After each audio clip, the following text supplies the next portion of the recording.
So if you look at colonial missionary framework, you see religious, racial bigotry, and this has resulted in several Hinduphobic works. We know about William Jones, Max Mueller, in whose works we see a desire to uphold biblical history in addition to several other notions. And we are seeing some attempts by them to distort the Purana chronology, especially William Jones with synchrony of Chandragupta Maurya with Sandrakutos, and that completely removes the synchronism that Indian accounts had. Internal matching was there for the longest time. Purana chronology matching with Nepal king list, Kashmir king list, as Kota Venkatachalam has pointed out. But after William Jones, the synchrony is gone. Even today, it's irreconcilable. If you take today's enforced narrative of chronology of India and try to map it to Puranas, sorry, you can't do that because it's lost because of this. So one has got to question why. Why did these things happen? And we see that when people ask, why would you even say these kind of assertions? Well, if you look at the writings, their thinking becomes more or less apparent. We see William Jones, who asserted in this work, in Asiatic Research, that either the first 11 chapters of Genesis are true or the whole fabric of a national religion is false. Why is that relevant? Because the Genesis account in that time, in the Anglican Church, a bishop tried to say that by adding the genealogies of the prophets in the Old Testament, he said, God created the world in 4004 BCE.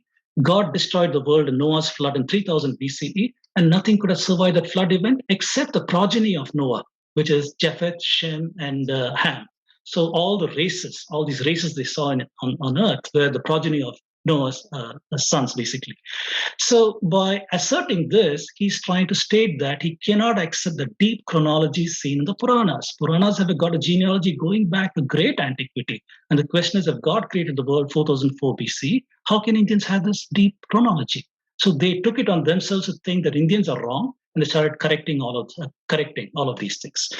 And William Jones also said, I'm obliged to believe the sanctity of the vulnerable books of Genesis, another Asiatic research. Max Mueller, I look upon creation as historical, and so on. India is presented as primitive, backward, stagnant society. British as modern, progressive, and advanced in their works. And we see a young chronology has been imposed in India with notions of Aryan invasion, discrediting of Indic sources. That's one way to deal with inconvenient data. When you have inconvenient data and evidence, you discredit it if you want your methods to hold up. Of course, this is deeply unacademic, but that's exactly what is done by the colonial people. And recent linguistic dates for Sanskrit works.